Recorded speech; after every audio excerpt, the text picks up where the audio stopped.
Pick up the therapy arm in my live and direct Manchester City Centre.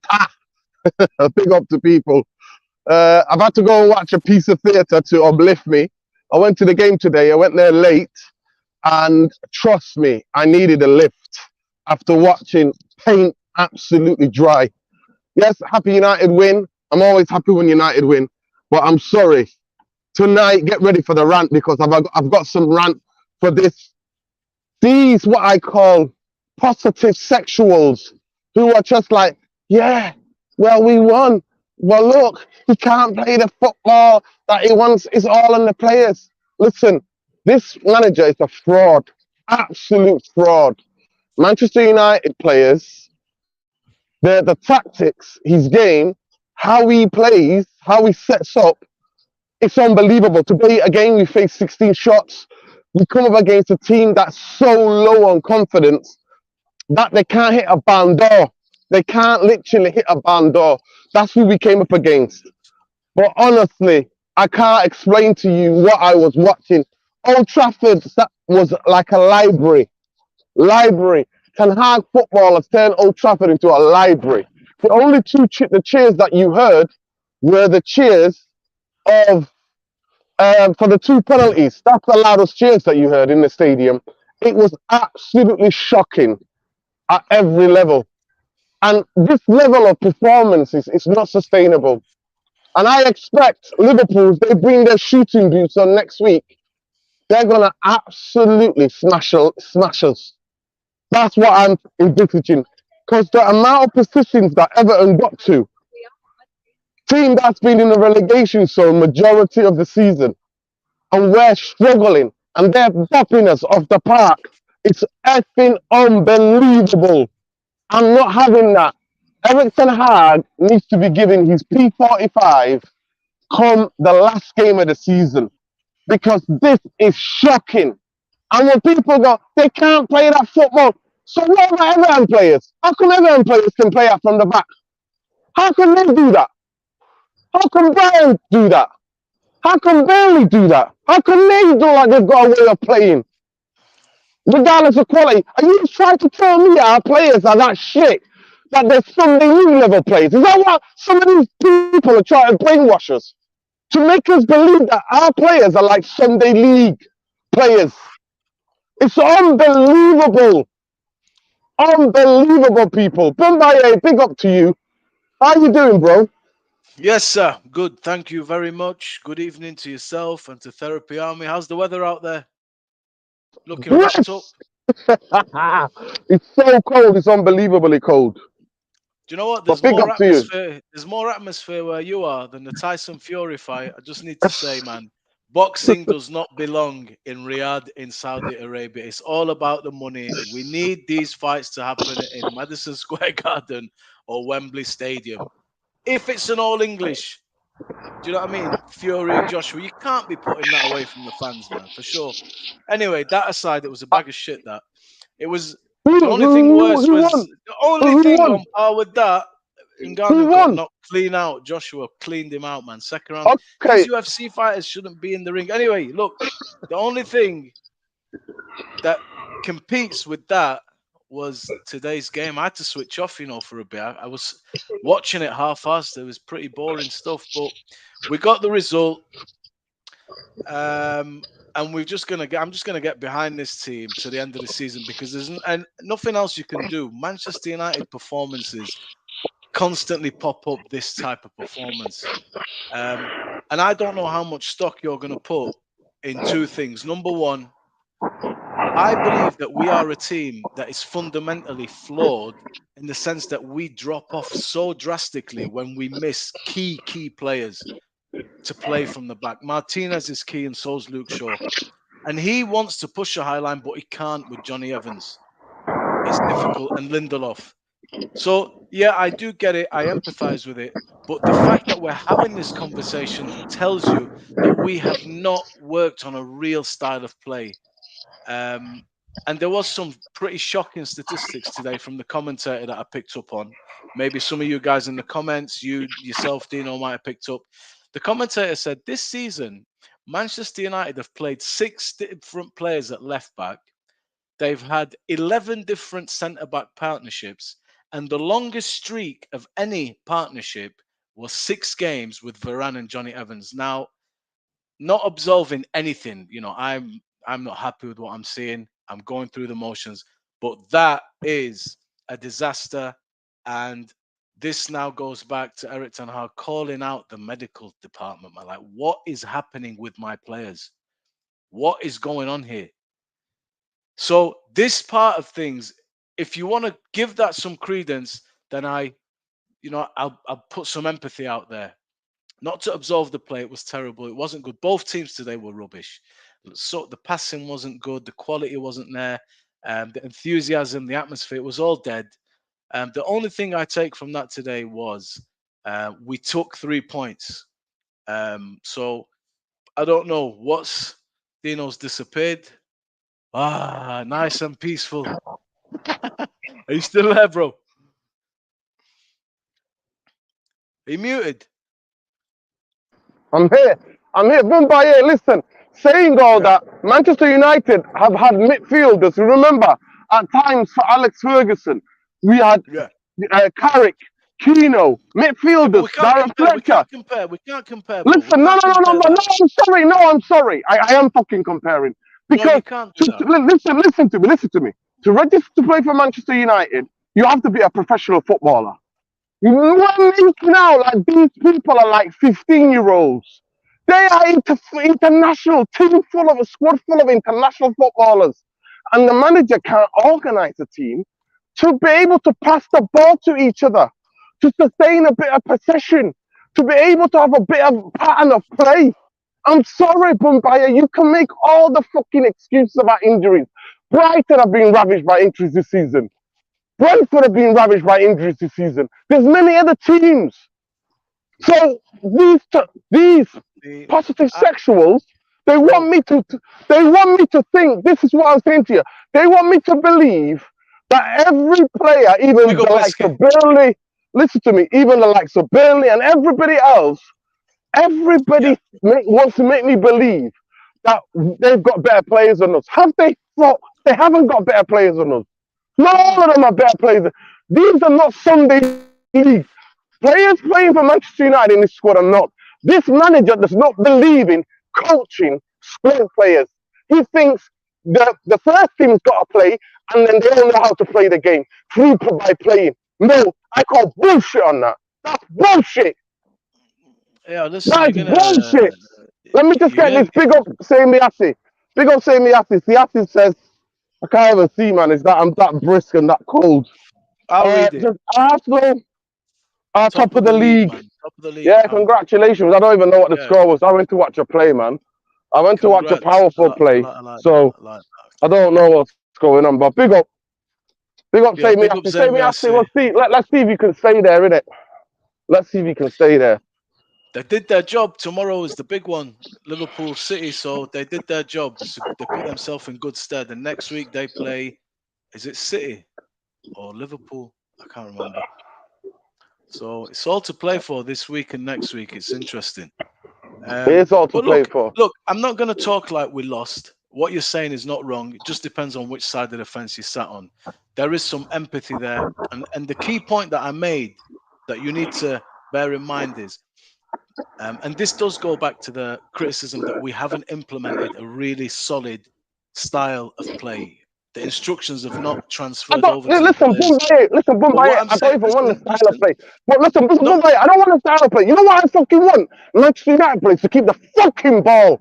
That's what I want. I want punishment for players, manager berating players when they give the fucking ball away so cheaply. That's what I want. That's what I want. I understand that, right? The problem that Manchester United are having, from my point of view, is, and this is just my point of view, and there are people that will agree with it and people that won't agree with it. So yeah, big up Abs MUFC, big up to everybody. Hopefully wishing you all a blessed Ramadan, and whether you're starting Monday, inshallah it'll be all good.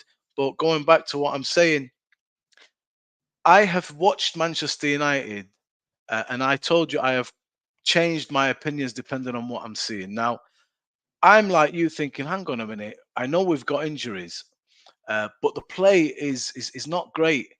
So I was saying, let's see if there's a difference in our performances as a team when we have key players back.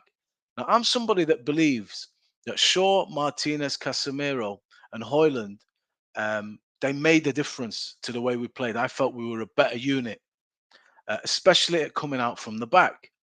And we were willing to take more risks and push a higher line because he's willing to take those risks when he has those players. When he doesn't, we seem a little bit tentative. Now, a proper team where the manager had done his remit would be okay, we're missing players, but we still look the same. We're just missing a bit of quality and we accept that. But unfortunately, we don't fit into that category for me. I sensed because of the lack of the style and how enforced it is upon the team, upon the players, that we really drop off when we're missing certain players in this team. But that's not absolving Eric Ten Hag. That's an observation I'm making, and it is just our reality. But as it stands today, all I'm taking is we got 3 points. Let's see what happens with a big game tomorrow. That can mean this was a big result, or it can mean it was just a normal result. Let's see. We've got 10 more games. All my job is now just get behind this team and this manager because he's not going anywhere. At the end of the season is where I'm going to say to you, you know what, I'm a no. I want him gone. Or I'll say to you, you know what, give the guy the door. Let's see. Let's continue. It's looking like a no from me. It really is, bro, at this point. I don't know what we can do in 10 games, like from now to the end, but it's his. So I'm going to get behind it. Not much more I can tell you from that game. It was a ball fest. Quality wasn't there. And we've seen this performance from our boys many a time. We're tired of seeing it, but it is what it is, man. I don't know where or what to say other than that, really, about this one. Now it's for me, it's absolutely incredible. Every way I think about it, every way. Can you hear me? Can you hear me all right? Loud and clear, bro. Yeah. So every way you want to pose this, for me, Manchester United, I listen, I understand. I've watched enough football. When you haven't your first team players, of course, the quality dips. But the passing, the control of games, the way to get the play to play through midfield and spread it out wide, all those things should be the same. All those things, the way your team plays in terms of keeping the ball and being in possession should be Mumbai. Should be, right? Should Mm, be understood, right? But yeah. they look like 11 strangers. It's like I'm watching David Moyes football. Even David Moyes at least used to get it out wide and cross it in. That was Mm, 14 years ago today. 14 years ago when David Moyes was sacked. I think around this time, 14 years ago. So at the mm, end of the day, Mumbai, honestly, I went to the game. I got there a bit late. Then when and then I go and I basically um, leave about 10, 15 minutes. Yeah, I leave about 10, 15 minutes ago because I was just sat there. I was looking at my phone and I was on Twitter. I was checking out what Twitter was saying. What does that tell you, Mumbai? What does that tell you? I'm sat there on the phone at Old Trafford. it tells you that you were watching a game the same as me that was a half-assed job and you were there to watch it. It wasn't good. The commentator kept saying it's been, poor quality today. Poor. He said that about 3 times throughout the course of the game. The passing wasn't there. It wasn't very good. um so, bro, there's always two ways these streams go at the moment because of the way Man United are. Either you want me to give you an actual analysis of what I saw and I can give you a couple of positives of maybe what we did well, and then it just goes back to we've seen this performance before. We don't like watching this football. It's not entertaining. It's not what we signed up for. That is a constant in every stream, and it might be till the end of the season. But running parallel to that is what did you think of the game? What did we do good today? Who played well? Who played shit? If we can do that as well, if you feel there's any point in it, um, I mean, we are here to analyze the thing, innit? At the end of the day, so I'm easy either way, but this is what seems to happen with United. And right now, the fan base is split. There are some people that say no, there's circumstances where we empathize, but then there's people that are saying, nah, man, it's not enough. I'm sorry, it's too little, too late. We're not seeing it. they're both relevant, bro. They really are. See, I've been through the mill with this kind of position before with Van Gaal, where everyone was saying he's not done enough to take another season. Where I was looking at it thinking, you know what? No, this is the guy we need to keep. He's doing really well and it will come good next year. Jose, again, I wanted to keep him, but there was many that didn't want him. I'd say to the people that are Eric Ten Hagen, if you genuinely, it's not about being right or wrong for me. It really isn't. It's about what's in the best interest of Man United so that we as fans can tune in and enjoy a game of football and maybe start getting close to not winning the league, but all you can ask for is to be involved in the league and challenge for the league. Even if you get the best manager, 20 new great players, it's still not easy to dislodge Man City. They're an incredible side, but you want to be involved in a title race like Arsenal are now, like they were last season for 90% of it. But it doesn't seem we're getting anywhere close to that. And we haven't been for a long time. So if you are genuinely Eric Ten Hag in and you really believe it, then don't be like pressured to abandon your position by a loud voice that's saying Eric Ten Hag out, blah, blah, blah. It's a fair opinion. It's a fair opinion. And I accept both of them, not because I'm sat on the fence. I'm 70% of me says I would like a new manager now. I just feel like I want a change because it's really frustrating and anxious watching United on a week-to-week basis. You're just not sure what you're going to get.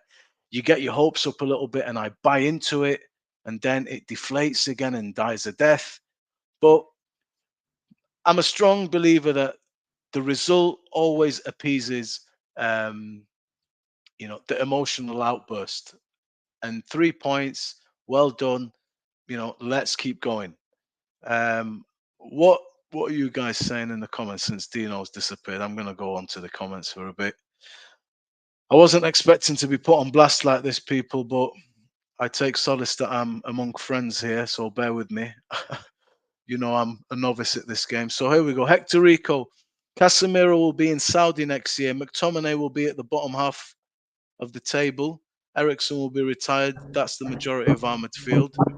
I don't believe that. I disagree with that, Bombay. And by the way, you're not left alone, so calm down. Stop being dramatic. I'm here. Okay, good. Listen, good. Casemiro's left alone because Eric Ten Hag's tactics. And when you've got loads of gap in midfield, you can put the Titanics through there. Anybody will struggle. Get the best. Rodri will struggle. Declan Rice will struggle. Everybody will struggle. It's the tactics. He's a one-trick pony. He believes playing with a single pivot, and this single pivot is hurting Manchester United. It's hurting us, right? That's what's happening. So give it a rest, man. Give it a rest. With Bro, this you need about to get the balance. You need to get the balance. You need to get the balance. End of the day, his tactics. It's his tactics. Bro. His tactics are absolutely horrendous. He believes in this the way we build up. You see how embarrassing. You see how easy the Everton build up. See how easy they build up through the defenders by Pickford just pinging it. The two fullbacks go right to the touchline and he pings it. I'm sorry, Eric Ten Hag is a failure. It's a fraud. He absolutely catfished us. That's what he did. You've been duped, man. You've been had. Yeah, we've been hooked. We've been had. Honestly, we have. Big up Eski. How you doing, bro? Yo, same boys. You alright? What's going on? Yes, Yo, did you get a chance to watch that pile of shite? I watched it a little bit. I was falling asleep and that, like everyone else. See what I mean, Eski? Yo, if all you guys who can't sleep in the world, anybody who can't sleep, you don't need to take night all and all that. You don't need to take sleeping tablets. You just need to watch Manchester United. That'll put everybody to sleep. Go ahead, Eski. Talk to me. Look, yeah, I've heard what you're still saying in it, but I'm still the manager in. Simply because, in it, yeah, look after all this stuff that's come out with Ollie now in it, yeah. The same people that are saying, oh, Ollie said this and maybe we shouldn't have done it. Revisionism FC, we've done it with every single manager we've had in it, yeah. This is the one time that I thought the fans would actually get together and say, we're going to stick with this manager because the operation he's had upstairs is horrendous. It's been horrendous, and I'm sorry to say that the Man United fans have let down another manager.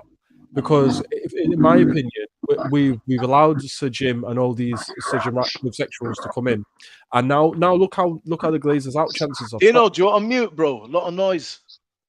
It's definitely not my microphone. Yes, it's a bit of background noise. It's alright. If the people have Yeah. Okay, there we go. So for me, look how the Glazers' out chants have stopped now. You don't hear nothing about that, even though they're still there. Majority of the fan base know they're still there. And the problem now, Jim's come in and it's all been subdued a little bit, right? I think the fans have now. So Jim's come here for now. We're going to turn on the manager instead of our owners. If Sir Jim didn't come in and do this 25% thing, I guarantee we're all screaming, get the Glazers out. We're not talking about the manager. That's what I think. So they've got rid of Woodward, they've brought in Jim, and now we've got someone else to go on at in it. So the Glazers are there like, right, they don't talk about them anymore. We'll talk about Jim and his operation. We'll talk about the manager. And I just think for me that we're letting another manager down. Look at all the other options out there, guys. There's Nagelsmann, there's Tuchel, Zidane, he ain't coming. But all these guys out there, are they really better than Ten Hag? Let's have it right. Are they really better than Ten Hag? The grass always looks greener, boys. When we had Ollie, we said, get us Ten Hag. Anything, we need to get Ollie out now. I remember the rhetoric, yeah? I was still one of them saying, listen, I want Ollie to stay. After the Watford game, writing's on the wall. Everyone knew. It's like with Jose. When that Liverpool game happened, everyone knew what was going to happen in it, and we just accepted it, right? I'm the same. But with Ten Hag, I don't want this to happen with him at all, man. We've done the same with Ollie. Same to Van Gaal. That was the worst one. Fuck you know. And now we're doing the same with this guy. The operation he's had above him is a joke. Because watch what will happen, guys. Look, Ten Hag might leave at the end of the season. 2 years' time, he'll do an interview with someone, Gary Neville, whoever the fuck, a German outlet, a Dutch outlet, and he'll come out and say, this is the conditions I had to work with. We'll all feel sorry for Ten Hag and say, maybe we should have given him another go. And if I'm chatting shit, guys, then I'm chatting shit. But I've seen it under every manager since Fergie. Every manager, besides David Moyes, everyone unanimously agrees he probably went up to the task, right? But even with David Moyes, the sympathy because he was promised Cruz, he was promised Fabregas. What did he get? An overpriced Fellaini and one matter. It's a joke, absolute joke. So this whole operation, I think, still needs to be questioned. We need to lay off the manager a little bit and give him that one more year next year, guys. Because what's 3 years with the manager in charge? That's nothing. Yeah, it took Klopp ages, took Arteta ages. Pep Guardiola took a couple of years to get going, and he had a fucking winning machine over there. But Pellegrini come in and win a title, and Pep could do it in his first season. It's not how people think, oh, you go in and do this, De Zerbi will come in and tactics, this and that. We weren't talking about tactics last season when we did Barcelona at home. We weren't talking tactics last season when we did City at home. Okay, with the lesser side, but we come out and we won them games and there was a belief. It did start to drop off after the Carabao Cup win. I'm not going to deny that. But that wasn't tactics. You could say we're going for 4 trophies and it was fatigue. And I'll give Nuruddin credit on that because look what happened to Liverpool. Ten Hag should have been smarter and said, look what happens if you go for 4. Look what happens in it. And now we're suffering this season the same way Liverpool suffered last season. So I'll give him that. I don't think tactics are the issue. I think he's just been dealt a really bad hand. Really, really bad hand. You pay £60 million for a player you don't fucking play. How's that the gaffer's fault? Or 80 million on Anthony. Ten Hag's not bite. Ten Hag's never bought a player in his life, guys. I'd like to stress this. Ten Hag has never bought a player in his life at Ajax. It was always Overmars and Van der Sar. When them three agreed on a player, that player was bought. That's a fact. So you can read any notebook, document, whoever's reported on that. That is a fact. That's how transfers worked at Ajax. At Man United, you got Woodward fucking running the show. And now you got Ten Hag saying, right, I think, this, that, and the third. I don't blame him for getting some players wrong. He's never bought a player alone in his life. He's got to work with fucking Murtaugh and Arnold. So, all right, to cut it short, innit, I just think we've been too harsh with him. We're all upset now because the football is dross, but we've done this with every other manager. We've overreacted, made a bad decision, and we feel sorry afterwards. I'm sick of it. I'm sticking with him. Strong case. A case. There is a case.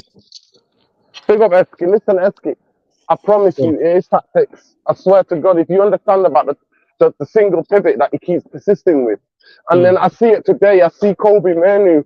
Look, he looks fatigued, he looks tired, he shouldn't be playing. And now in the next couple of games, he should not be playing at all. Today was one of his fatigue days as a Manchester United player. But because he's been asked to run so much, because the positions that he takes up, that's all the tactics of the manager. I'm sorry to say, he's a one-trick pony and he's been found out. I swear to you, when you're there in the stadium, Esky, you see it clearly for what it is. I sat on the second tier yesterday, so you can see tactically, you can see the team shape. You can see it. And it's just painful to watch.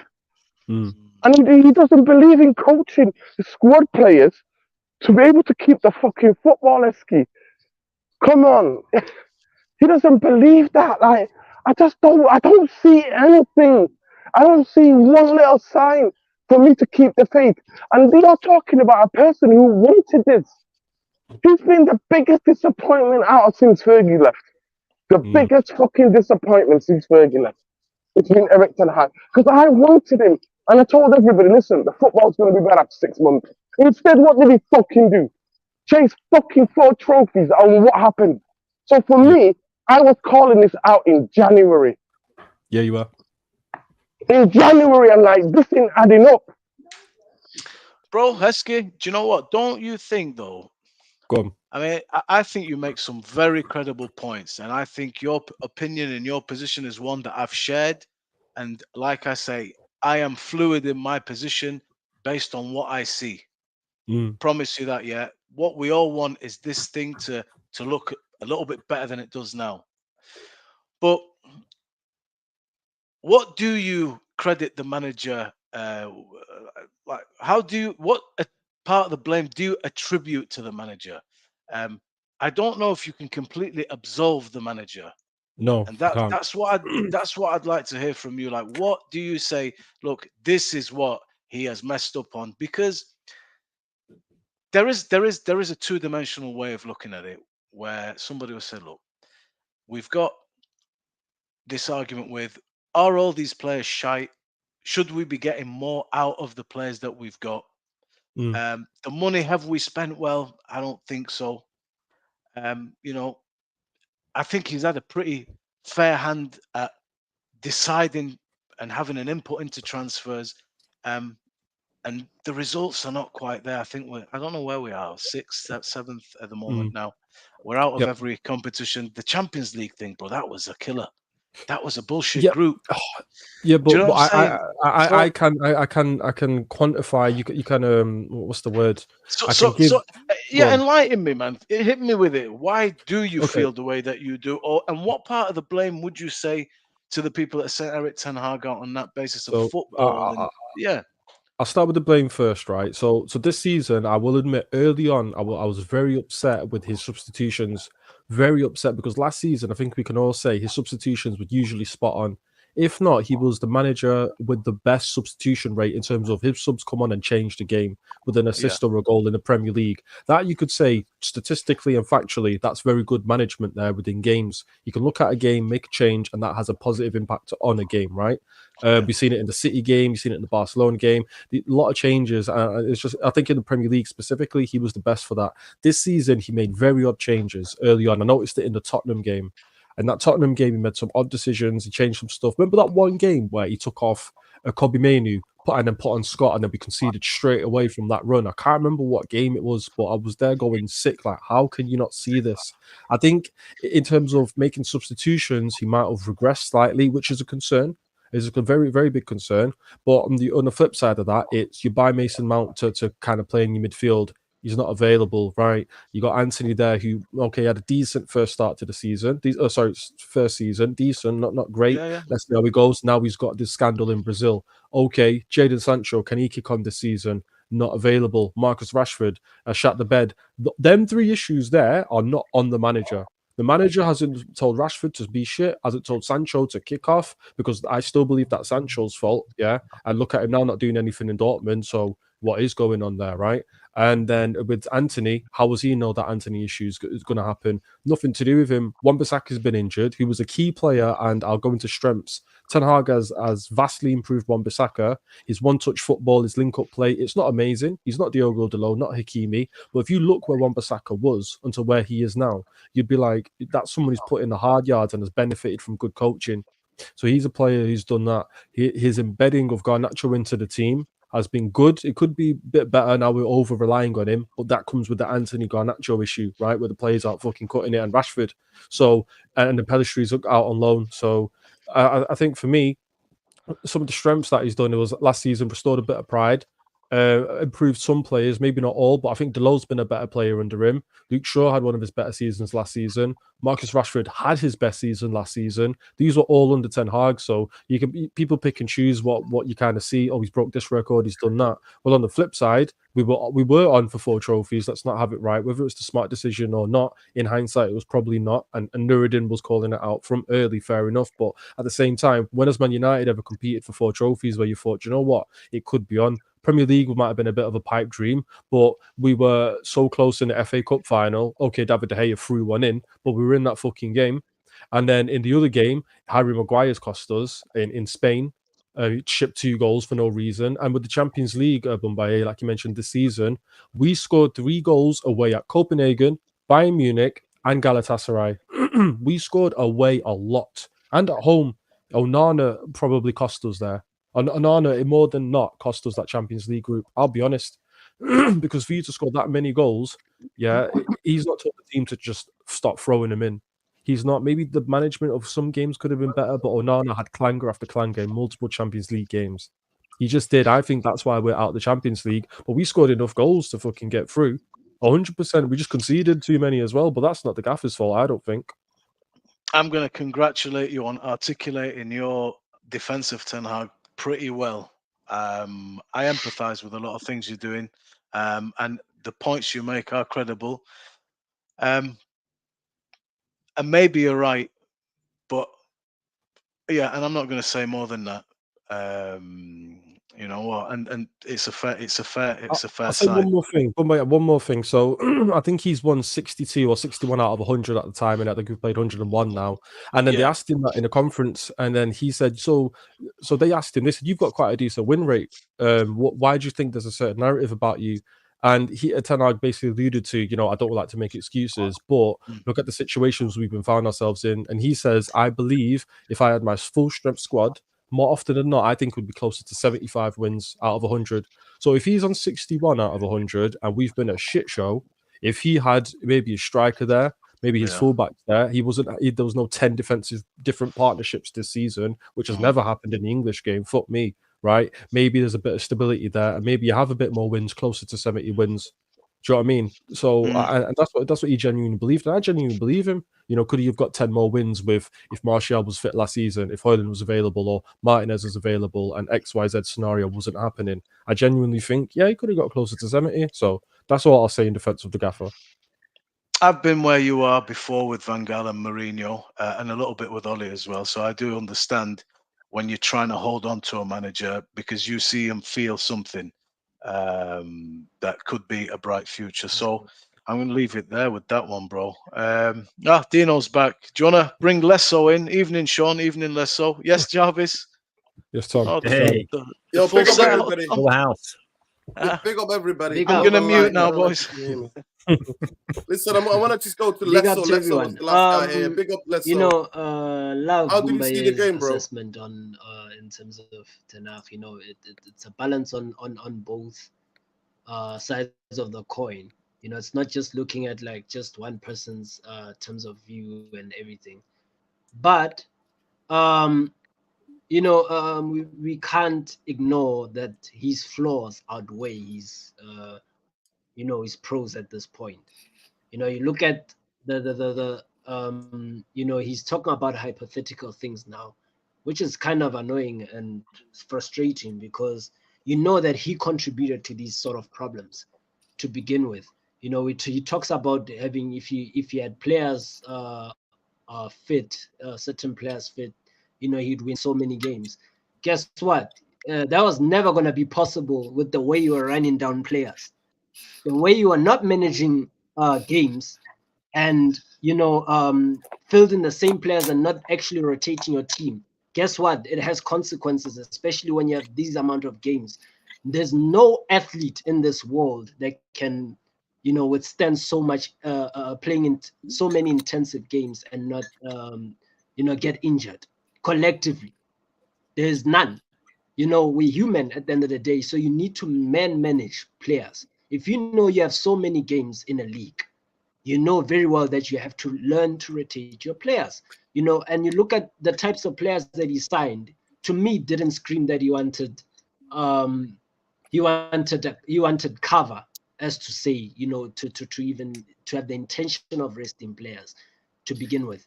Because I look at the signings that he signed, I mean, they just didn't make sense. You know, the ones that he made this season, for this season specifically, it didn't scream that is a manager that wanted to make any sort of like a different approach to this coming season. So I'm sorry, I can't go with that program. He did it to himself at this point. And now he's just trying to seek sympathy in terms of, you know, how the season went. Guess what? We knew that this is exactly how it's gonna go. Nuruddin said it around January last year when, you know, people, you know, I remember on the Saeed and on the Straight Jacket show when Nuruddin was stressing this thing out, saying that, you know, you can't be playing constantly playing the same team for so many games and expecting you're not going to get any injuries. Let's not forget that we had a World Cup coming in at a very random time at that time. We had a World Cup, a whole World Cup during a season. So for me, I'm sorry, I can't get behind that. He did it to himself. Logically, he should have known better. And, you know, it's biting him in the ass right now, unfortunately. So he has to deal with it. He has to deal with the full brunt of the consequences.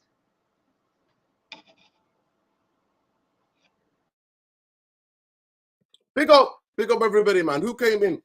Big up Sean. Sean, I know you were acting at me on Twitter when I'm talking to the positive sexuals like yourself, the king of the positive sexuals. When I'm talking to you and saying this is shit's not sustainable. And I went to the game today. I got there a bit late. I watched it. I left 13 minutes to go. I couldn't watch this shit anymore. Ten Hag has turned Old Trafford into a fucking library. Other than the singing section, nobody else was singing. Dino, you've got It was super a pile of chats. shite what we're watching. You've got super chats, bro, from Adewale. 2 of them, I think.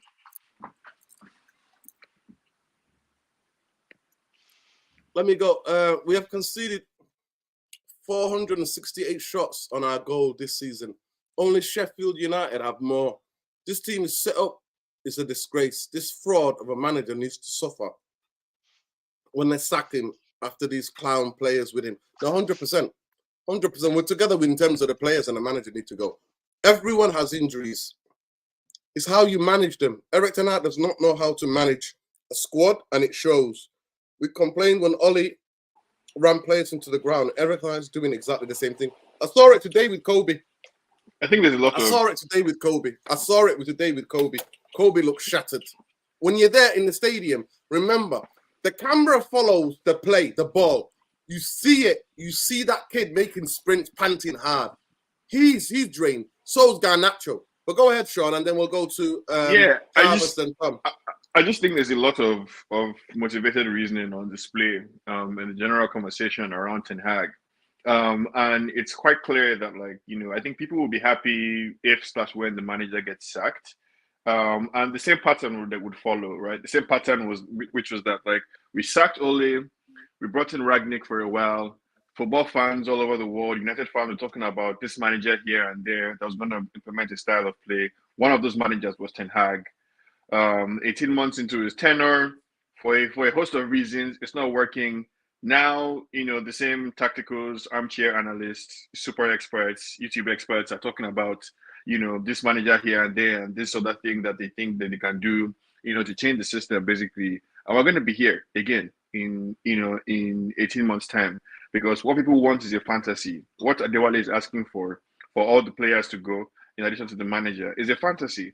So what's going to happen is we're going to bring a new manager to manage the same Rashford, Bruno, Luke Shaw, Varane, Johnny Evans, Kobe Mainoo, Casemiro. And we're going to be in the exact same position, you know, in a few months.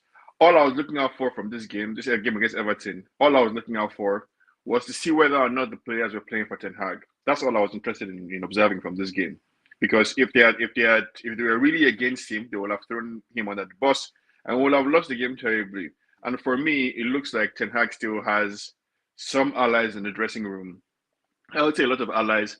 And that's really all I was looking out for from this game, because I don't understand what fans expected, what people thought would happen between Man City and now, whether or not Ten Hag was supposed to have taught or implemented the kind of style of play that people want, or that our passing was supposed to drastically improve, or our gameplay was supposed to drastically improve between Man City and today. Because I don't understand what people were looking for and where all the anger and resentment is coming from, other than the fact that, like, people are working backwards for the conclusion. conclusion that they have, which is get Ten Hag out or whatever, and fitting whatever arguments that they can find just into that conclusion. The story to me is going to be the same. It's the same situation. It's the same exact thing that we found ourselves talking about all the time. I don't think it's remotely even reasonable to suggest that the injuries that we have are the consequences solely of the manager's actions. Like it just like that makes like so little sense. Like I don't even understand. Is Ten Hag the first manager to work with a limited squad? He's not the first. Like that was what Jose Mourinho built his successful Chelsea team on, a handful of players that played all the time. So did Jurgen Klopp at Liverpool. So what are we talking about here? When Leicester won the league too, they had a handful of players. So what are people talking about? As if we don't understand that Ten Hag's system is heavily reliant on certain player profiles and certain styles. And not having that available doesn't allow you to build anything coherent. Like if it's almost as if the people that watch football and talk about Man United were either born yesterday or have never had any other life experience. Because I don't understand how you have a group of people you're teaching, you're training to do something, and you identify the best 11 of them, and you're teaching them and training, and you find that throughout the season, at least 10 of those 11 at different points in times are not available. In consecutive games are not available. How do you expect to build anything sustainable with that? And you listen to all these people who, in their mind, basically, there's no difference between Lisandro Martinez and Victor Lindelof. There's no difference between having an in-form Rashford or an out-of-form Rashford. So you just coach, right? You should just open their heads and put the instruction basically inside. I mean, from my perspective, if Ineos have any clue about them, if they knew anything about football or know what they're doing, then they would allow this manager to imprint his style on the squad, which is what he's trying to do. They will allow the manager time. They would obviously understand and accommodate that, like everybody before Ten Hag came, we're all talking about 3 to 5 year timelines. And 18 months into that 3 to 5 year timeline, people want to throw out the entire playbook because they're unhappy with the way the season has gone. I think people need to be just a bit more circumspect. Anybody talking about the style of play or the lack of patterns in this particular Everton game, in my opinion, is not serious. Because what did you expect between Man City to happen between Man City and now? Like, what are you looking to improve? What are you looking to see happen, basically, that you're complaining? The team looks like they're behind the manager. We're going into a difficult part of the season. That's the last few games of the season. A very important game against Liverpool coming up. Back the team. Like the stuff is starting to get a little irritating, honestly, actually.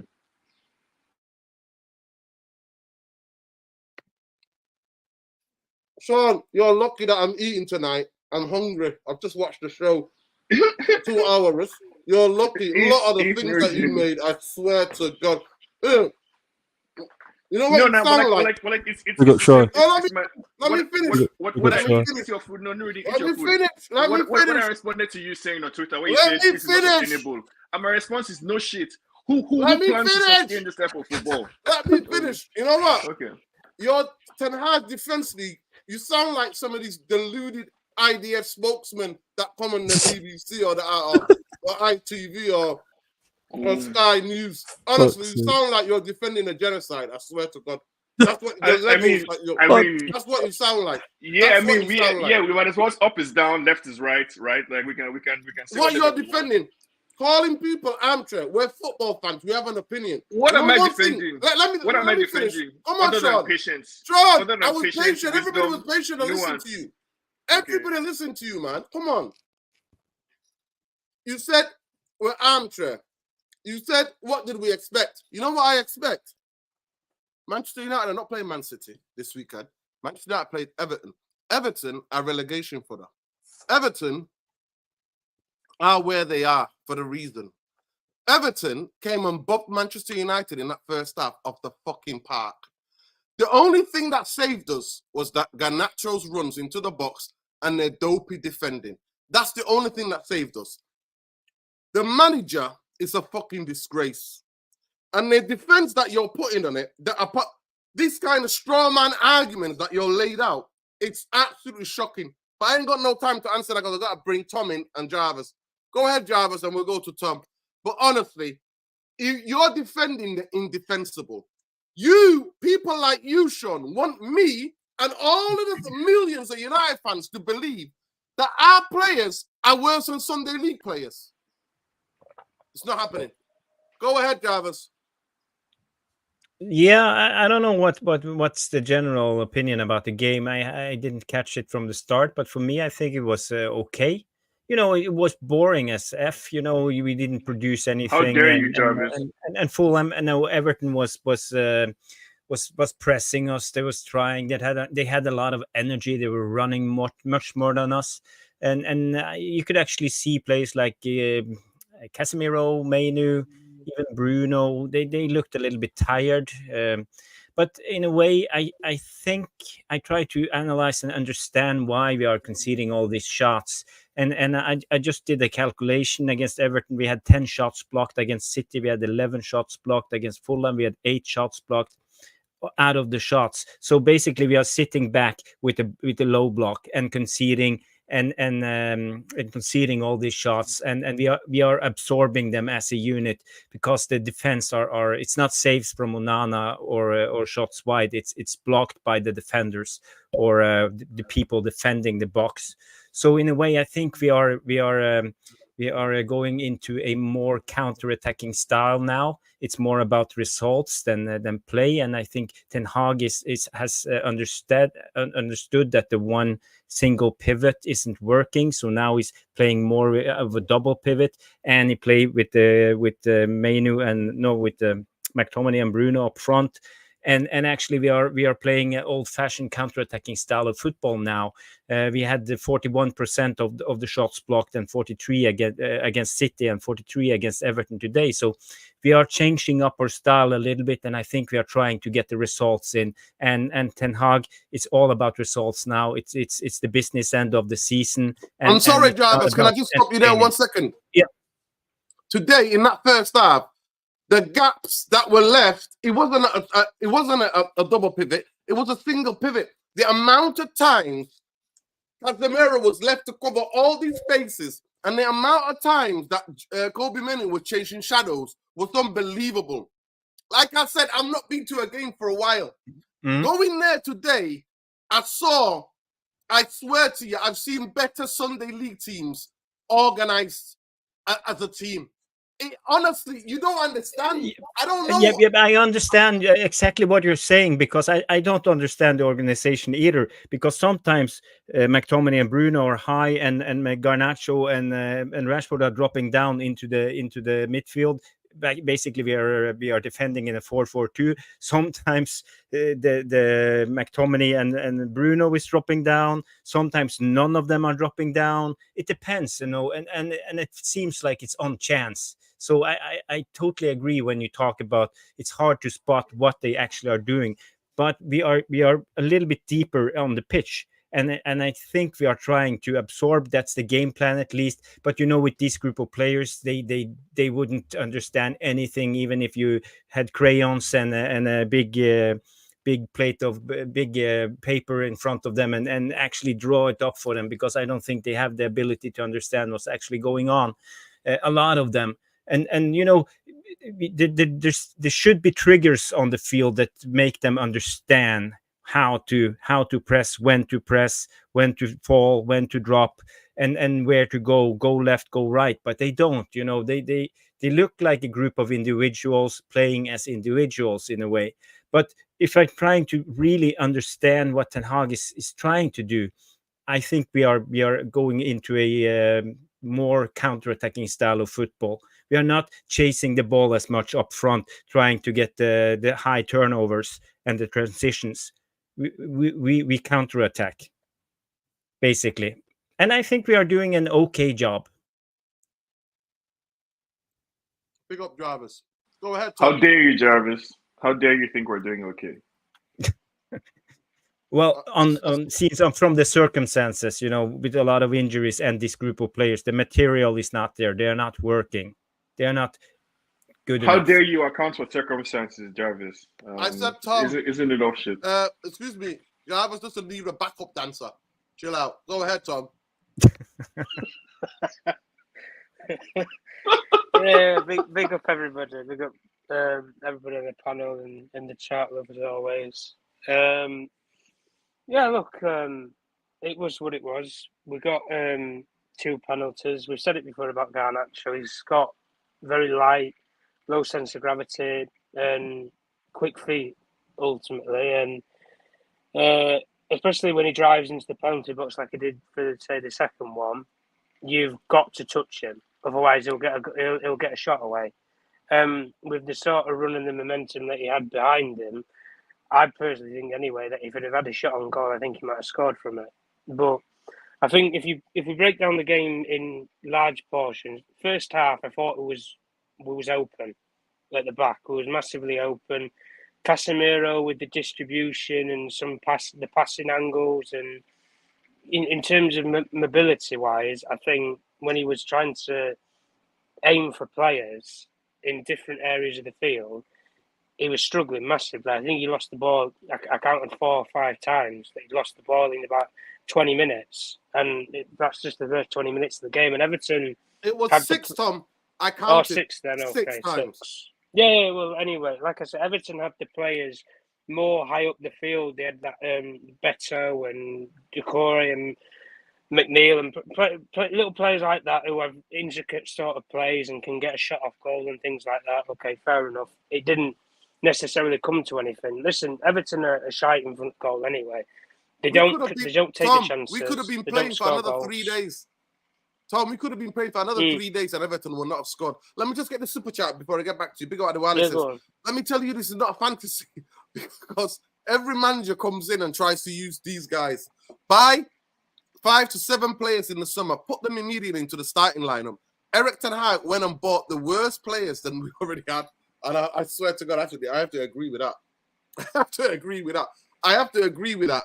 Because Anthony, Mason Mount, all these, it's a disgrace. It's an absolute disgrace. And I'm sorry to say, Jarvis, I know you try to be positive, but I'm genuinely sorry. No, I'm not. You have to be at the stadium today. No. You had to be at the stadium today to see the pile of shite. But go ahead, Tom. No, well, to be fair, Nuruddin, with what you're saying, like you have to be at the stadium to see the pile of shite. I'm not surprised that Sir Jim Ratcliffe probably wants to knock the stadium down because it's lost its soul for years. We've said this before. We don't have entertaining games. We're not competitive, even against the best teams in the league. And now we're struggling and faltering in terms of even just playing against mediocre opposition. Listen, Everton, to the basis of the facts of it, they've done really well considering they've had points deductions in a season to be where they are. They've done very well as a team, but they don't put the ball in the back of the net, unlike what we've seen in recent weeks when we played teams, Manchester City, in the liking, who have players who will punish you in big games if you give them enough opportunities. And like we've said before, guys, it's not sustainable from a defensive point of view. And I've always made the point about the style of play in particular, because I've never identified the style of play with what Eric Ten Hag's actually trying to do. The whole shape of the team is completely lopsided and it's unbalanced. The shape, you can't even put a metric on it. Casemiro, in the position that he's in, where he's alone in that sort of single pivot, it's not a double pivot. This myth that everybody's saying that Mino's next to him, they're not even near each other half of the time on the field. Mino's 5-10 yards ahead of them in front with Bruno, and then you have McTominay in the fray, and it's all a bit jingle-jangle messy between midfield players. Who's actually the 10, the 8? All you know is Casemiro's the 6, but he's on his own. And then in the angles that he has, where you have so many different players who are almost in the mixer just up front, you have like a front 5 line of like Rashford, McTominay, Mino. All these players are far, far ahead of Casemiro, and he's just going to get pressurised on the ball. And as a player on the ball, Casemiro's not comfortable on the ball. We've said this for a long time, even last season when he was quite decent. When players pressurised him on the ball, we had seen in times where he used to boot the ball out or he'd panic a little bit. But in many instances in that first half, I thought he was terrible. I've got to be honest with it. And look, we got the 2 penalties. I don't think there is any cases to argue regarding the decisions themselves. There were definite penalties. and they kept the cool, Marcus and Bruno. So we can respect them in those aspects. But I agree partially with what Jarvis said in terms of I think the players have dropped off completely. I think the manager has looked at the amount of injuries that he has, and he looks at the squad that he has right now, and he can't afford to lose any more players. So it's almost as if he's. I don't want to pinpoint it and say he's telling the players not to run as much, but I don't think he's telling them to press aggressively or run around like madmen like they have done in other games this season when we've seen them. I don't think it is. I think it is a case that they have dropped off slightly, and it is just rely on impact moments and transitions when you hopefully get them in games, and hopefully you can almost adapt on the transfers in the game that you can have to the point where you can get the ball higher up the field and then hope that one of your players like Garnacho goes on a wild run or whatever like he did for that second thing and hope that it goes in the back of the net. That's the only solution right now. We don't have a centre forward to aim for. Martial, Hoylands are all cooked. Listen, our medical department, mate, they're the worst in the fucking world. They don't even have a left back right now. We sent Reguilon. We sent Reguilon to Brentford. Like, Listen, Tom. It's honestly, it's disgusting Tom, how our football clubs run. But I'll say this last point, Nuruddin, anyway. When I was just discussing it before, and I'll say it again, the whole atmosphere around Old Trafford, there isn't an atmosphere. There isn't that buzz. I don't get that even when I've been to games at Old Trafford over the years and stuff. And I've been there with games when I've watched us under Mourinho, under Van Gaal. I've watched us under these different managers, and there's never been that excitement. Now, I've never been there under a Ten Hag game in particular, but from friends and everybody that goes to the games that I know of, in particular, they don't get entertained. There's no buzz. So, as a Manchester United fan, when I look at that, I think to have a statue of a stadium at Old Trafford and you not have fans from all four quarters of the ground singing in tandem or having atmosphere together and that almost connection to one another, it's laughable. And it doesn't matter about age or, it doesn't matter about, age or what era you was born in as a Manchester United fan. You're United at the end of the day. It's in the name. It's on the badge of the shirt that you wear when you go to the game. But as fans, nobody's united based upon they're not watching entertaining football.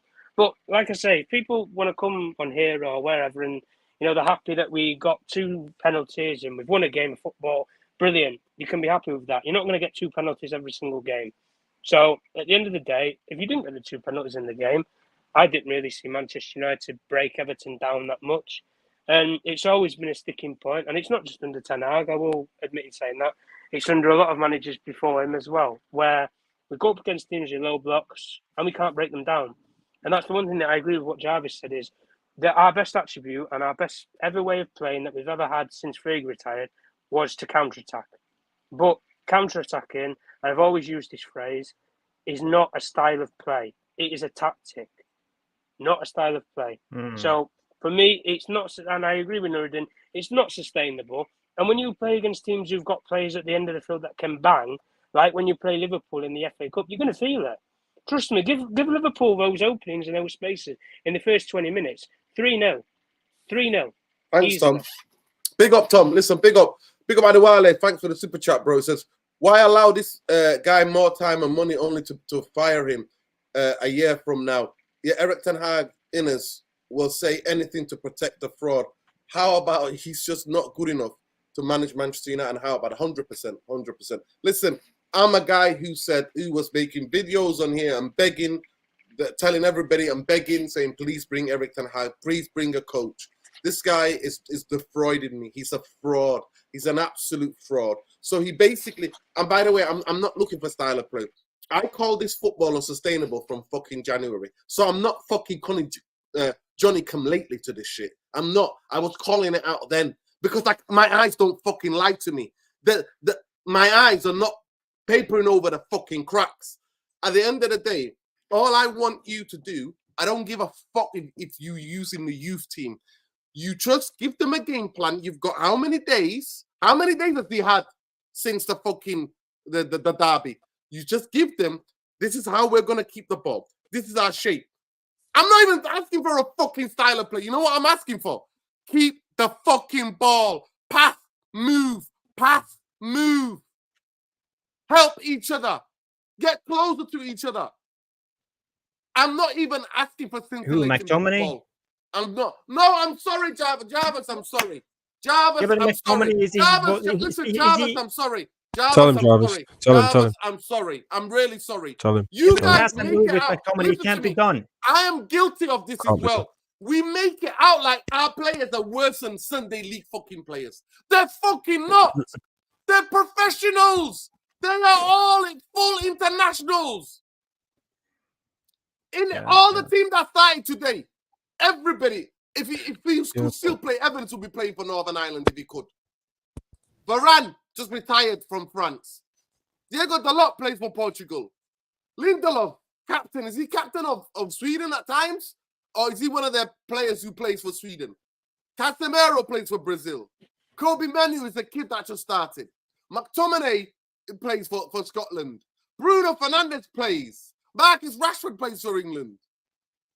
Garnacho is in the Argentinian squad. So I'm fucking sorry, people. When you make it up, the manager's choosing not to play through Kobe Manu. We know that. Who's the most composed guy in our team? It's the 18-year-old Kobe Manu. Why are we playing through Casemiro? Why? Why are we doing it? I'm sorry to say this, guys. Eric Ten Hag is a fraud.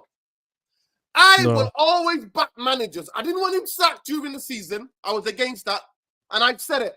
If him and about 6 or 7 of these players in this on the pitch don't go with him, then it's the same cycle again. If the player, he cannot go alone. The medical team needs to go. But this is what the quarter sexuals have been telling me. We've got Jim. Jim will fix it. So that's why I'm waiting. I'm just like, okay, Jim, you know where the problems are. Sort it out. Sean, I'll come to you in a minute. Boombaye, I want you to know the question is simple. On the performance you have seen, and I don't give a fuck about injuries. Manchester United have a squad of a fucking team. They have a squad. Big clubs have squads to deal with injuries. So I'm not getting clouded by this because the players who have been playing since all these players have been injured, there is zero improvement in the way they even keep the ball. Zero. Yesterday we noticed Manchester United not going to low block, they're going to mid block. They've gone to mid block, try to win the ball in midfield, and straight away hoof. Rashford, get on your bike. Garnacho, get on your bike. That's all we do. So I'm asking you a question.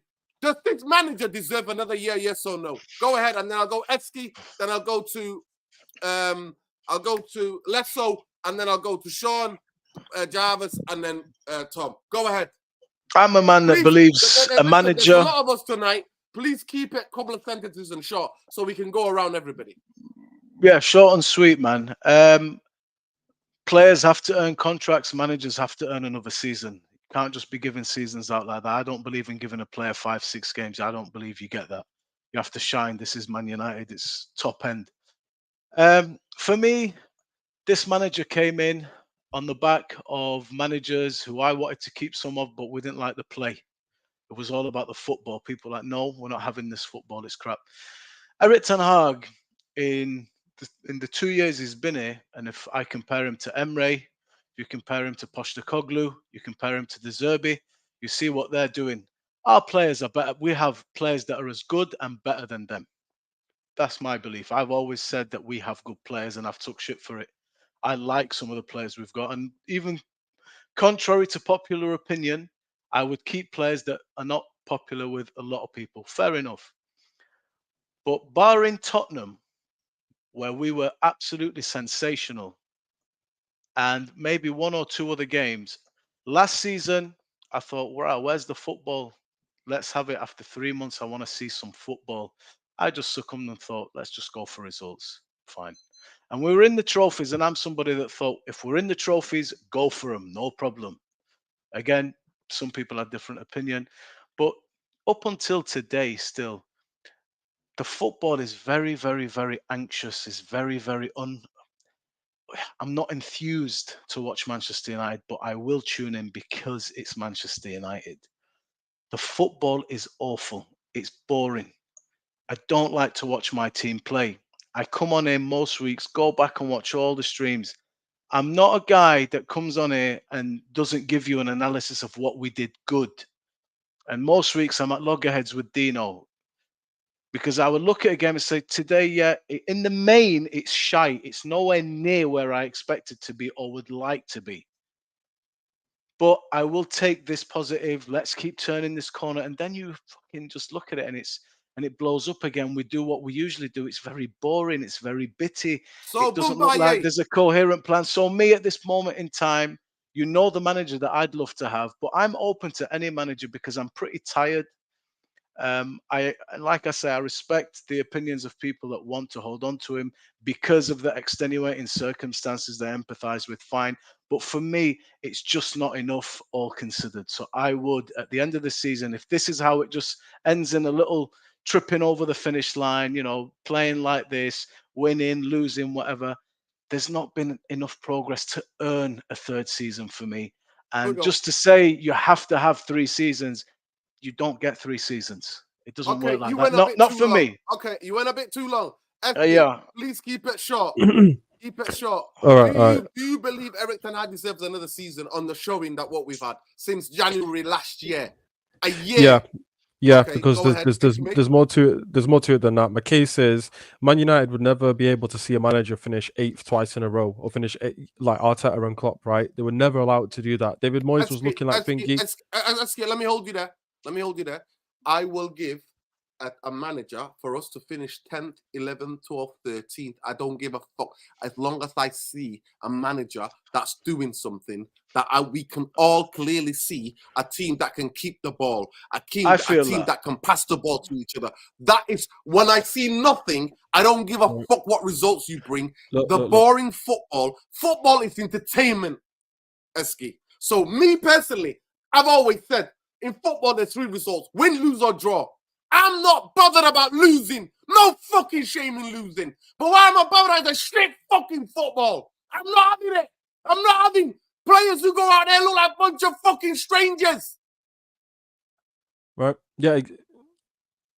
There are other fans out there, millions of them are United fans, who will not where we finish. I don't give a fuck where we finish.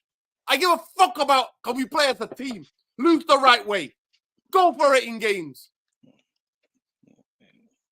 So it's all about having a project, right? Because listen, revisionism is real, right? It happens everywhere. Every Arsenal fan will tell you now they did not want Arteta sacked.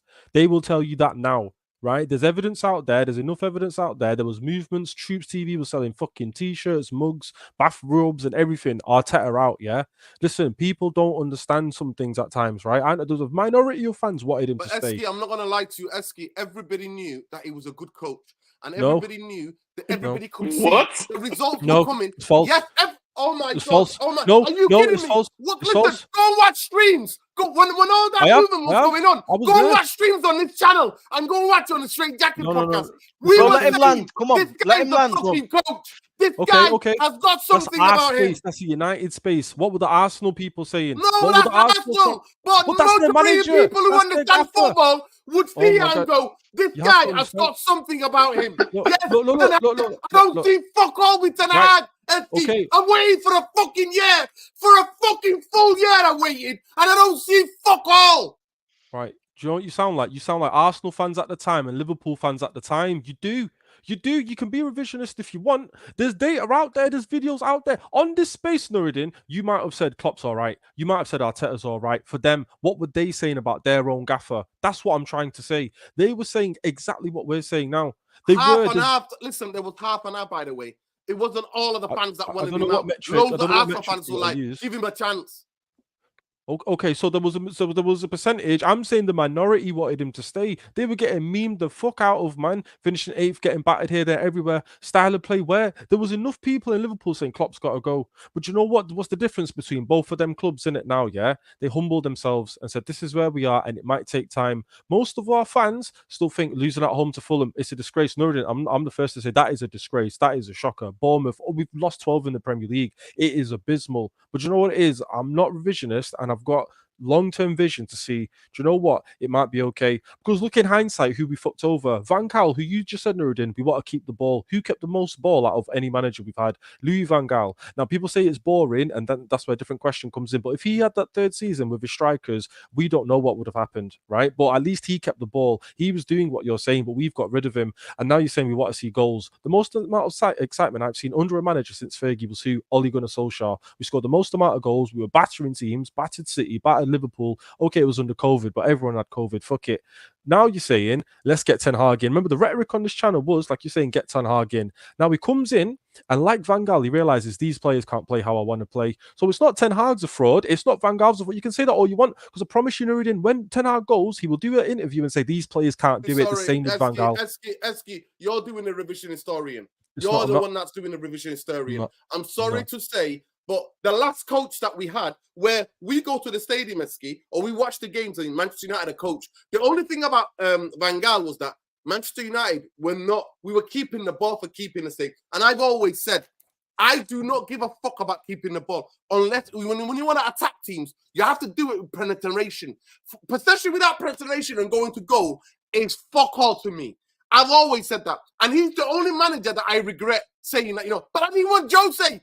I was on fucking, there's videos of me on YouTube saying I don't want Jose. And I knew what Jose was doing.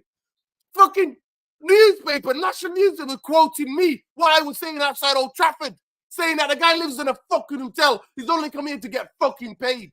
So I'm sorry. Yes, I agree with you. We should have been patient. And I'm guilty as anybody of that with Van Gaal at the end, right? But I did not want Jose. I wanted the fucking coach. And Eric Ten Hag, and I'm sorry to say, I put my hand up and say, he defrauded me. He's the fucking fraud. No. Single pivot. This fucking 3-1-6. Bullshit. Don't work in the Premier League.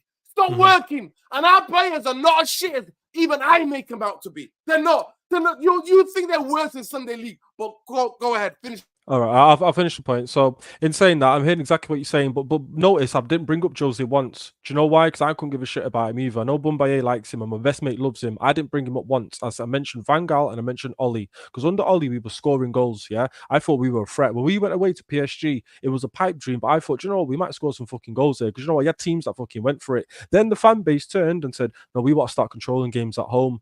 Then Ronaldo came in and fucked him all up. And in that interview, he said his regret was getting this guy, because you know why? He knows if we had a midfielder in and a younger striker, maybe a defender in there, we might have been a better football team. Every Tom, Dick and Harry, I watched you, Nuruddin, years ago saying, what does this Ollie team need? It needs a midfielder, it needs forward, innit? You were never saying that. But this is what I'm saying. So that's another example of a manager getting shafted. Okay, so the final point is, there's been a 10, 11 young period now where we've had failure. Let's just say it's abject failure. Managers have failed. What's the constant between them? So when there's a long period of time and there's a failure or a success, so look at City. City have been successful. What's the constant? Pep Guardiola wasn't there the whole time. Then players aren't there the whole time. You can say their system is successful. Their boardroom staff, their cooperation, their entity is successful. We've had fucking these Zionist bastards for 10 years and shit players.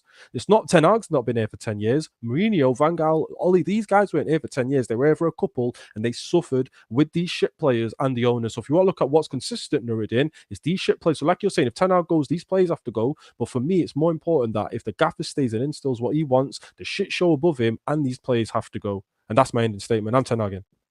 Big up to you. Go ahead, Lesso. Are you there, Lesso? Please make it short so we can go around. Good. Are you there? All right. Yes. The question is, does he deserve I'm another still year? here. Yes or no? No. There's nothing more we can actually, we should be trying to articulate this or what, based on what he's been doing, he can be getting another year. For me, it's like, basically it's like the definition of insanity, repeating the same thing and hoping for different results. What is it gonna help us with if we give him the third year? Instead of us having a 3-year project, as Sir Jim is saying we're having, that's gonna easily set us back another 2 extra years. So you're adding an extra 2 years on the 3 years, which is gonna be a 5-year or 6-year project. by that time, I think people forget that teams around us actually will progress and also get stronger. No one's gonna sit still. So we need to be making decisive decisions into getting rid of. If we want a clear way of wanting to play football, if we want a clear way in how we want to do things, and we realize that this manager is not gonna do that, why give him an extra year? Why waste another year? Because we'll be here in the third year saying, we need a new manager, and teams around us would be far ahead. They'll be in their third or fourth or fifth year in their processes. So for me, if these guys are serious in what they say they're gonna do, for me, they have to get rid of the manager and bring in someone they entrust in how they want to conduct things. So basically, bring in a manager that they're gonna allow. Yes, basically bring in the manager where they're gonna basically sign players for, and that manager is gonna agree to those terms in terms of, I'm gonna come here, I'm just gonna do my job as a manager, manage, to make substitutions, pick the right team, do this, do that. But I trust that the board is gonna give me the right managers. I don't see Ten Hag doing that personally, since he demanded this much control. And I mean, even at Tottenham, they didn't hire him because of that same sentiment. They didn't want him. He wanted too much control in terms of transfers and stuff like that, and they didn't want that. So I feel like in a way they dodged the bullet as well, and that bullet unfortunately found its way to Old Trafford. So big up, yeah. So big up, Lesso. Appreciate you. Go ahead, Sean. The question is simple: does Erik ten Hag, on current showing, deserve, since last January, and he's not had every player out? For me, I'm not judging him from this season. I'm judging him from last January, because I was putting let everybody know about the fucking fuckery that what he was doing as a manager. If you've been on Spaces, you heard me. If you've been on this channel, you heard me. If you're on the Straight Jacket podcast, you heard me. Everybody understood what I was saying. So, does he deserve a third year? Yes or no? Please keep it short. I've got to go, but go ahead, and we'll go to Tom. So we go to Jarvis and Tom. Finish the show. Yeah, I mean, my answer quite simply is yes. I think it's possible. It's very possible that I've been watching a different game from everybody else. But I think in Ten Hag, I see a good manager. I see a good manager who has made some mistakes. And I see a good manager who has made mistakes in the normal course of business. So I think normally, like in finance, for example, if you structure a loan, usually there's an interest-free period because you need the business to stabilize for a while. So 6 months to a year, the first year usually in a loan is interest-free or principal-free. Sorry, you're paying only interest. That's because you understand that like the business needs some time to stabilize.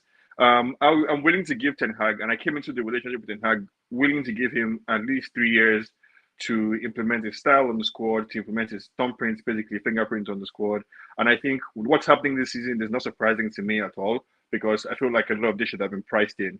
And since it's priced in already, for me, that the manager will likely make mistakes either in his first or second season, I'm not surprised where we're at, and I'm willing to give the manager another year to improve the squad, to get rid of some players that he doesn't want, to bring in some more players, to better manage, to learn more about the league, etc., etc. I'm willing to put money on the line that all these people's fan favorites like Ange Postecoglou, whatever his name is, they're going to flop next season, because that's the way it is, right?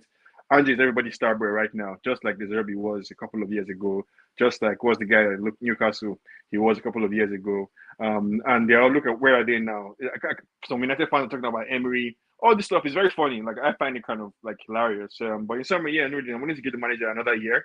I think a lot of this stuff that's happening now should have been priced in by fans, or was priced in by fans when they said the manager needs 3 years. And when everybody talked about the fact that the players all needed to improve.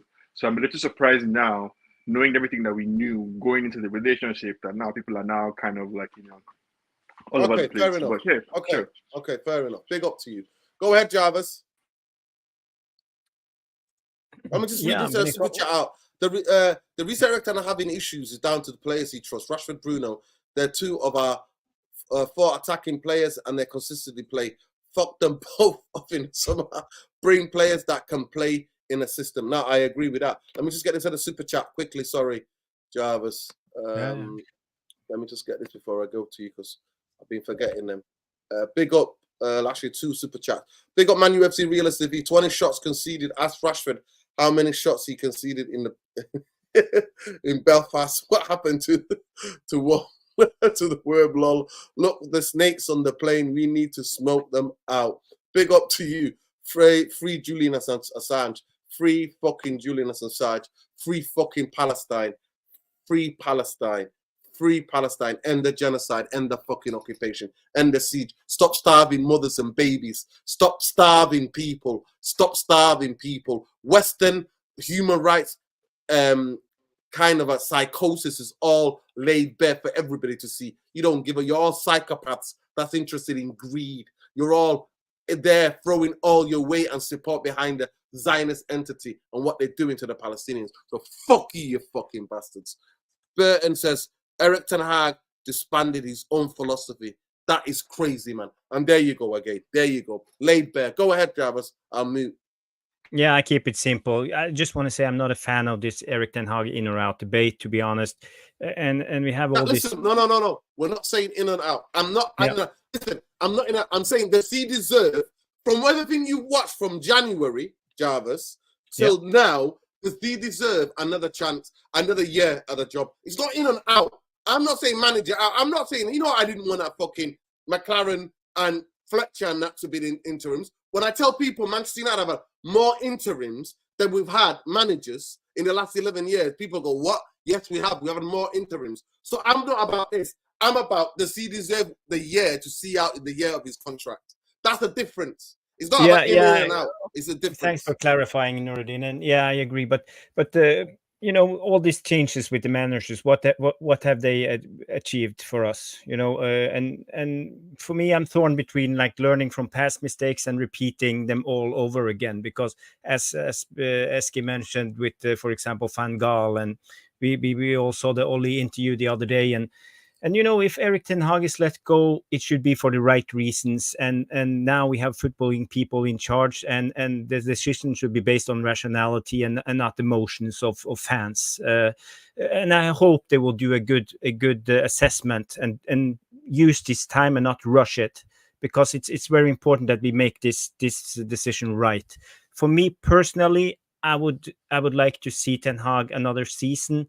I mean, for the longevity, I think he can do stuff with the full squad and a little bit more backing from the board and the new owners or part-time owners, or what you want to call them.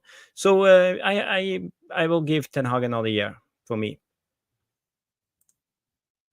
Big up. So you think that, just to ask a second follow-up question, you see enough of since January, you see enough.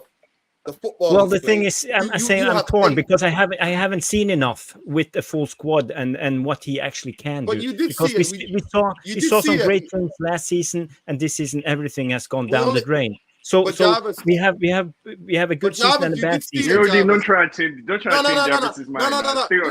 But Jarvis, you did see it. You did see it. Martinez got injured towards the end of the season, like a couple of months ago in the season. That was our only major injury really last season. Other than obviously Martial has been injured for the past 2-3 years. Oh, we had all the scissor tackles. Don't you remember Ericsson? We have Garnacho. We had a lot of players injured last season too. It was the reason why we had to bring in Sabitzer and Weghorst, because we were out of players at the time. And the board wouldn't back in. So let me finish. Garnacho was a youngster that was making his way. So he was out for maybe a month or a month and a half. Ericsson was the guy that we were all sick of because he was getting tired. And we were getting opened again and again because after 55 minutes he was gassing up. So who else was the big miss and the injury list last season? Who else? It wasn't the same. It wasn't the same, but there was a very special season last season. We had the World Cup in the middle of the season, and everybody was gassed out, fatigued, and we were struggling a lot. No, that was the manager. I'm sorry, Jarvis. That was the manager's doing. I'm sorry to say that to people. I watched the team, the manager play a team from Moldova, a fucking part-timers in Moldova and Cyprus, full team. I went to Old Trafford to watch us play League 2 Charlton, full team. Reading in the FA Cup, full team. I watched these things. I saw it and I was calling it out. I know, Nurian. We were talking about that. We were talking about that on the streams, and we were having a long discussion, and you were right all the time. The thing is, I would like to see Ten Hag for a third season, because maybe he would have picked up on this. Maybe he learns during his job.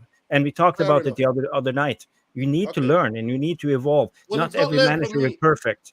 well, the biggest thing for me, he's not learned fuck all. Well, since he's January. made mistakes. There's no He- doubt he- about it. I think he can improve. He's not learned fuck all, but I respect everybody's opinion.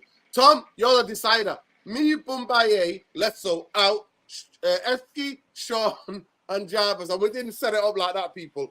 They're giving him another season. So, Tom, take it away. You are the decider. You are the decider of this debate. This is the panel. We've lost. This is the We've lost. boardroom. This is the boardroom, Tom. And Bring it home, Tom. Bring the bacon We've home. lost. We've lost. We've lost. This is the Go ahead, boardroom. Tom. This is the boardroom. I'm not fucking Alan Sugar, guys. Chill out. You are. You are.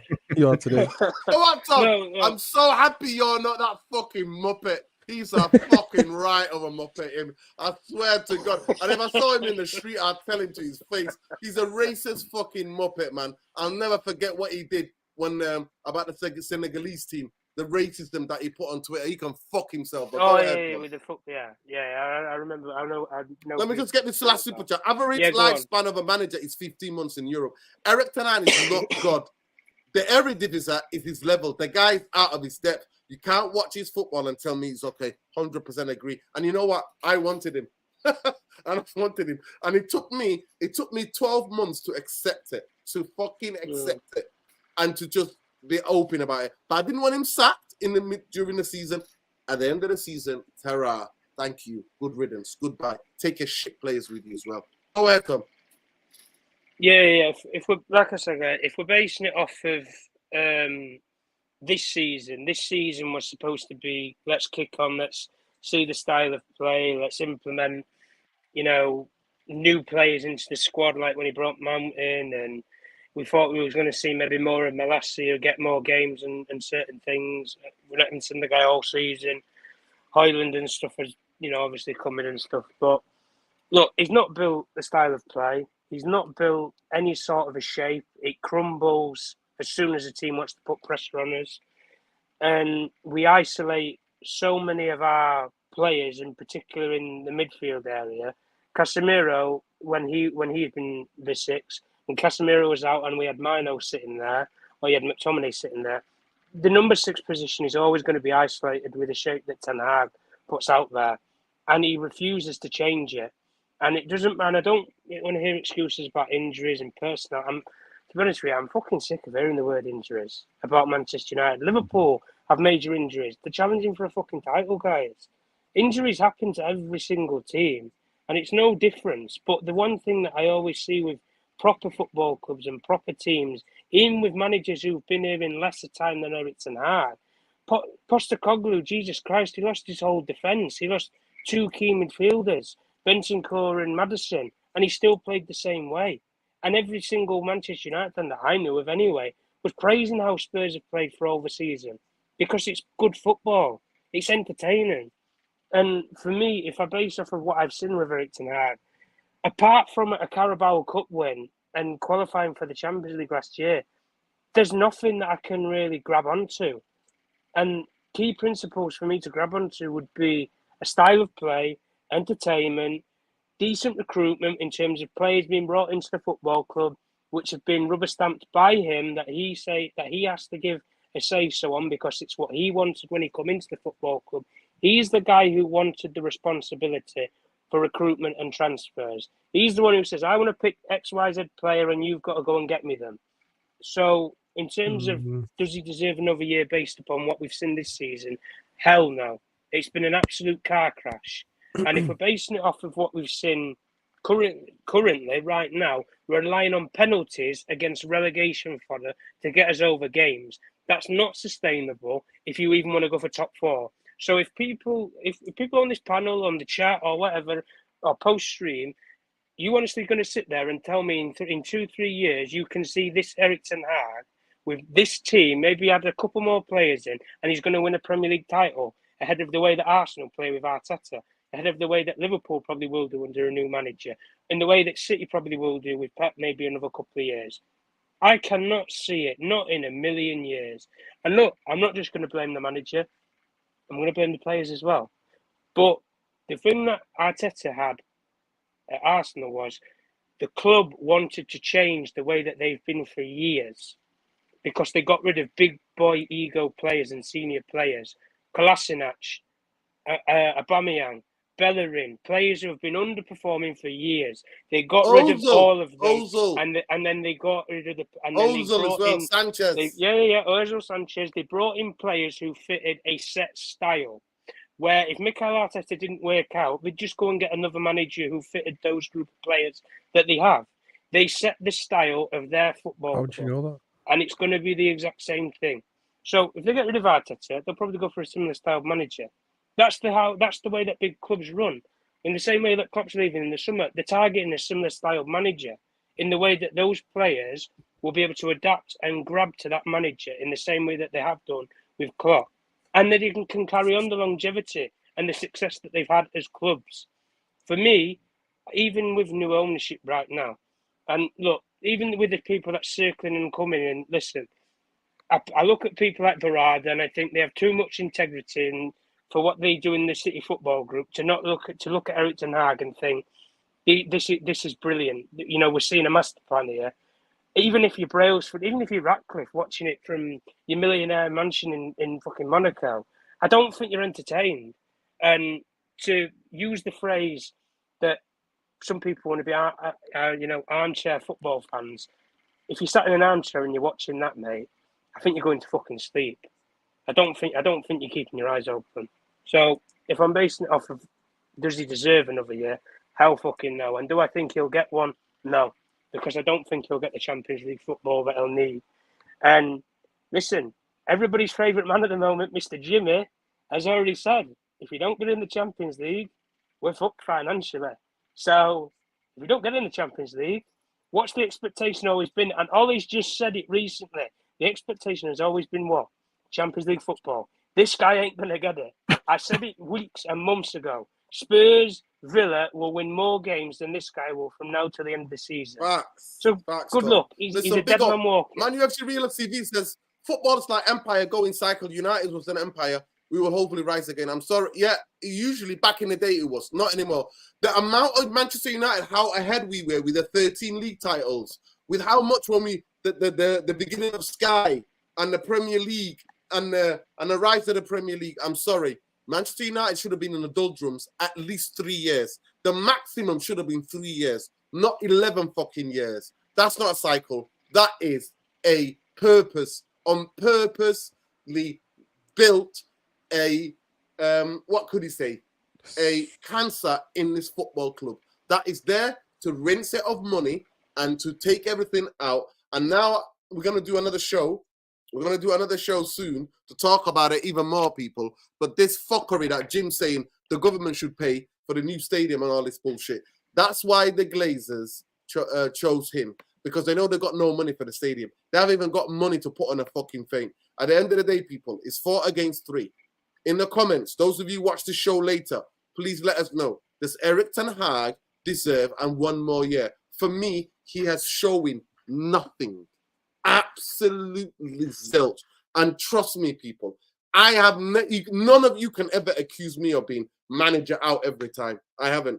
I was Vanguard because I was bored at the end. I just enjoyed the FA Cup run. I thought the way they sacked him was a disgrace, but I didn't think that. I think he was too old, me personally.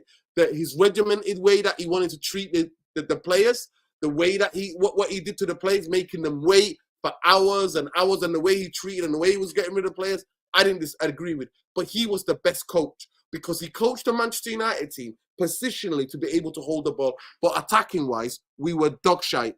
I'd never forget the game for me when it dawned on me that I couldn't stand this manager. We played Sheffield United at home at Old Trafford. It was 88th minute. I'm stood up on the second tier of the Stretford end, and United had a shot at Old Trafford, and it went that wide. And we all went, woo, like that. We were all laughing and singing and dancing, just taking the piss of how shit we've been. But he's the guy that I regret the most. He is the guy that I regret because at least everybody could see what he was doing. Jose didn't have a fucking clue with that low block shit. Football, Ollie, it was up and down like this. Open fucking down. And a lot of the credits, what he gets for is that COVID when there was no fans in the stadium. So at the end of the day, and then he showed me how naive he was in the interview he did the other day. But what thing I don't see with this guy I don't see fuck all. I see him only using 13 players, 14 players, and that's where he's going to be. And in the Premier League, when you're fighting on all these fronts, especially the intensity and the way the pace of the Premier League, you need more than that. But big up to everybody. Big up. Let me just get this quickly. Hector says here, Nuruddin, you won't mention what Roma did in Brighton. Hector, how wrong could you be? Brighton, in their entire history, qualified for Europe. In their entire history, since I've known Brighton, I've never known in my lifetime Brighton to play in Europe. So if they get whacked, that's not a mark on De Zerbi. They've had injuries as well. But it's interesting, Hector. You will never mention the amount of injuries and how much selling their best players last season has affected that team. But you won't, would ya? You won't, would ya, Hector? But you see, with Brighton, their fans are enjoying the fucking ride. Do you know why? Because they play good football. Good football got them to go qualify for Europe. This is the least I can say about Ten Hag. The Brighton fans I speak to, they're entertained. Win, lose, or draw. I know it. You know it. Man United are not ready to compete for Champions League or the Premier League title. They're not. We've not been. All I ask for is for us to play good football. So when I go to the stadium, at least give me football that can get me off my seat. Or something that I can watch and enjoy. And you know what? I've been deprived. And Erik Ten Hag, for me, is the biggest catfish and the biggest fraud I have known in all the managers, because I don't see it. I swear to you. Jarvis will tell you.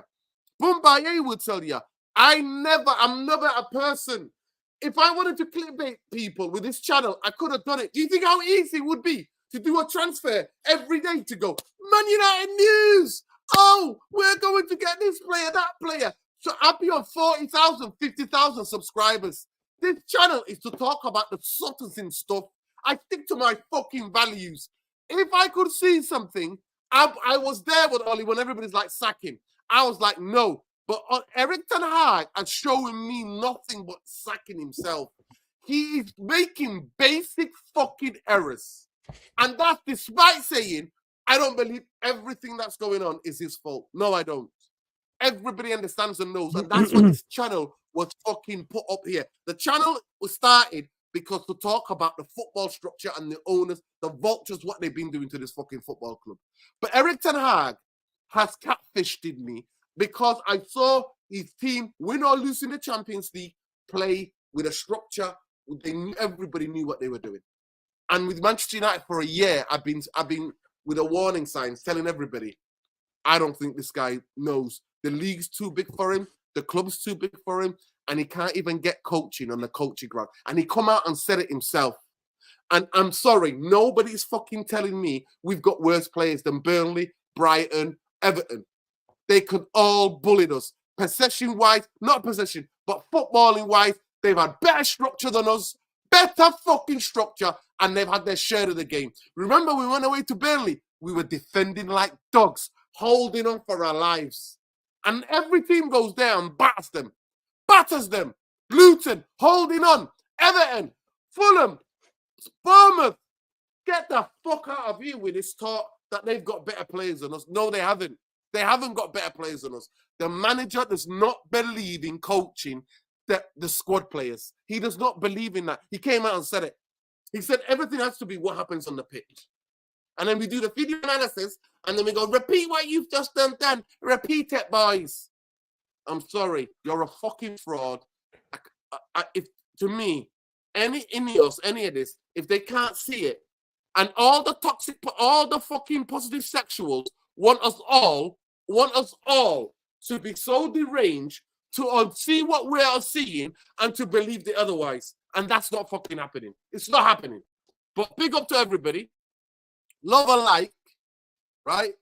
Liberation is the only way. Liberation is the only way. Free fucking Palestine. Free Tigray. Stop the war that's going on in Ogaden region. Stop what the massacre that's taking place in Sudan. Stop the genocide and the slow death of youngsters, of child laborers in the Congo. Stop the raping. Stop the pillaging. Stop the war perpetrating. Fuck all the fucking arms companies. in the West and in the world. Fuck you, you bastards. Making money and getting rich are the deaths of babies and women and children and men and grandparents. Fuck the Zionists. But big up to everybody. Love, light, and liberation. Win, lose, or draw. Glazers fucking out. Fuck Jim, the fucking Judas Radcliffe as well. Fuck that prick. But we go. Let's Soul Football TV. Go and check him out. Bumbaye and Eski, you don't see them anywhere. Other than you might see Bumbaye on Man UFC Realist TV. Fever fucking Palestina. Jarvis Cocker. Bowley 70 fucking 7. Mr. I'm never gonna give you up. He's not giving up on Ten Hag yet. He's staying true to form. He's staying true to his manager. He's backing his manager. But Jarvis, we'll see if you're still there after the last 11 games of the Premier League. But pick up everybody in the chat. Love and light. Really appreciate all the interactions. The questions are simple. The positive sexuals, stop lying to us. Stop the gaslighting. We see it. We see what we see. And the question for the people watching this later is, does he deserve that one more year on what you saw for the last year? Since January till now. Injuries or no fucking injuries. Does he deserve to get a third year? Peace, love, liberation, light. Big up to everybody. And make sure you check out Jarvis Corner on Wednesday at 9 o'clock. Mondays. Sorry, Monday. I don't know why I get it mixed up. Monday or 9 o'clock. Big up Bumbaye, big up Eski, big up Lesso. Big up to Tom. Make sure you go and check him out. Tom Journalist 1. Make sure you check out Sean at Sean Thomas. And the podcast, the geopolitical podcast is called How We See Things. How We See Things. Available all the places where podcasts are available. So go and check him out. Love, light, people. Therapy Army, you're wonderful.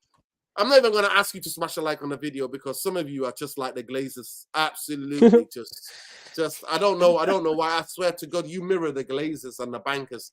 So I'm not even going to ask you to do that. The channel is shadow banned. We are demonetized. And we appreciate Adewale for coming through in the months because we're demonetized and he's been putting in amazing super chats. And you know what? Where we agree, Adewale, we agree. Where we disagree, we disagree. Bruno, it's not your type of 10, but when he was playing well, I was backing him.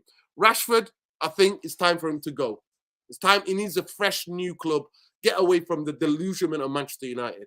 Peace, love, light, always. Big up to everybody who sent a super chat. And big up Mick, Man UFC Realist TV. Go and check it out.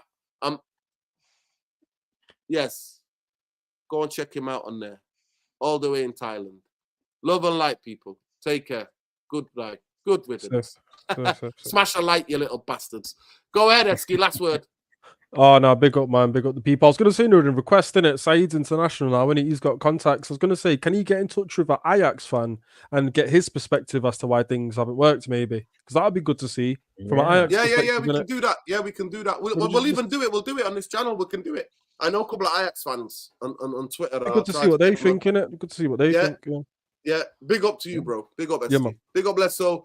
Big up, Jarvis. And big up, Bumbaye. Take care, guys. Good night. Safe.